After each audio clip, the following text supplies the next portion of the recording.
नहमदुहु व नुसल्ली अला रसूलिल करीम। सामीन नाज़रीन, एक भाई एक सवाल पूछ रहे हैं, बहुत ही अजीब सवाल है। आप भी सुनिएगा कि क्या पूछ रहे हैं, ज़रा सुन लेते हैं कि वो क्या पूछना चाहते हैं। अस्सलामुअलैकुम वरहमतुल्लाहि वालेकुम वबरकातुहू। सलाम वरहमतुल्लाह। हज़रत एक सवाल पूछना था कि बसा औक़ात लोग कहते हैं कि ये जो मौलवी हज़रात हैं ये रोज़े रखते हैं शैतान को आज़ादी के लिए, अच्छा। शैतान की आज़ादी के लिए, कि पूरा महीना भूख हड़ताल करते हैं।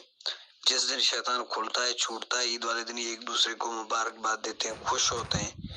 ये जिस दिन से शैतान बांधा जाता है उस दिन से मौलवी हज़रात सारे भूख हड़ताल पे बैठ जाते हैं। जी इसका कोई जवाब हो तो हमें इनायत कर दें। तो नाज़रीन, ये भाई ये कहते हैं कि बाज़ हज़रात इस तरह के हैं, बाज़ लोग इस तरह हैं, वो एतराज़ करते हैं कि भाई ये जो रोज़े रखते हैं लोग, ये एक किस्म की हड़ताल है। क्यों हड़ताल है? कि रमज़ानुल मुबारक में शैतान को कैद किया जाता है और शैतान की आज़ादी के लिए इन्होंने भूख हड़ताल कर रखी है। ये भाई जो कह रहे हैं, उनके कहने का मकसद ये है। अब देखें, इस पर फतावा जात दिखाने की तो कोई ज़रूरत ही नहीं है ना। ये तो फतावा वाली तो फतावा जात दिखाने की तो चीज़ ही नहीं है। पर इस पर समझाने की हम कोशिश करेंगे और अल्लाह ताला जिसको समझ दे, और जो समझना चाहे तो वो बिल्कुल समझ सकता है। पहली बात आप ये याद रखें कि इनके कहने के मुताबिक नऊज़ बिल्लाह, अल्लाह माफ़ फरमाए, कि रोज़ा शैतानी काम हो जाता है, कि शैतान के लिए की जा रहा है, उसकी आज़ादी के लिए। तो याद रखें, पहली बात यह, शैतानी जो भी काम हैं वो नफ्स की ख्वाहिश के मुताबिक होते हैं, नफ्स को पसंद हुआ करते हैं। एक बात ये याद रखें, जो भी आप देख लें, ज़िना देख लें, नफ्स की ख्वाहिश के मुताबिक है।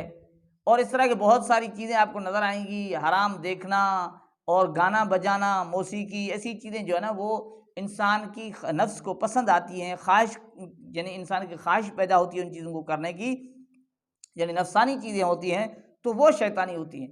अब रोज़ा ऐसी चीज़ है कि नफ्स पसंद ही नहीं करता, कि इंसान की ख्वाहिश के मुताबिक है ही नहीं, तभी तो लोग कम रखते हैं रोज़ा।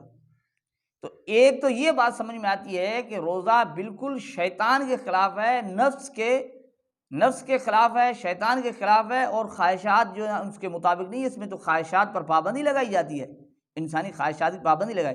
अब दूसरी बात याद रखें, दूसरी ये कि हमें ये किसने बताया है कि ये शैतान है और शैतान हुआ करता है?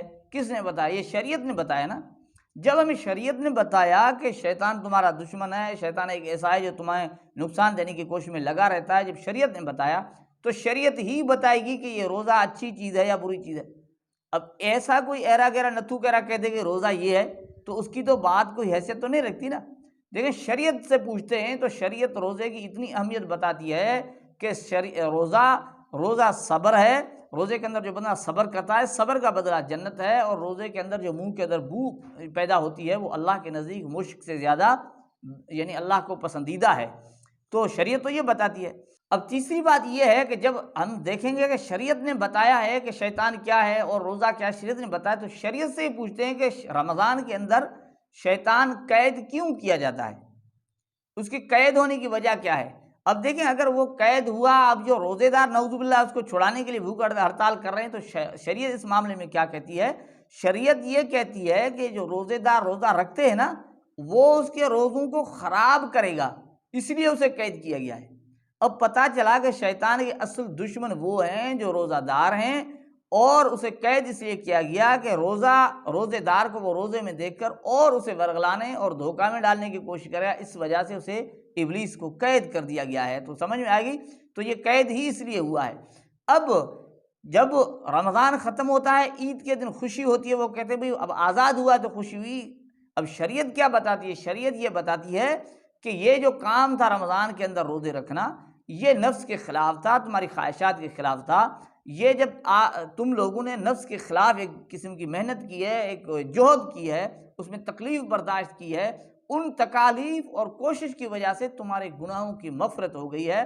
शरीयत कहती है कि ईद के दिन जो खुशी इसलिए है कि तुम अपने गुनाहों से बख्शे गए हो, तुम्हारी मग़फ़िरत और बख्शिश हो गई है, इस वजह से खुशी की जाती है। तो नाज़रीन किराम, मसला तो आसान है अगर कोई समझना चाहे। बाकी अगर कोई अपनी तरफ से बात जो मुँह में आए कह दे, तो उसकी बात की कोई अहमियत व हैसियत नहीं होती। अल्लाह ताला हमें समझने की तौफ़ीक़ अता फ़रमाए।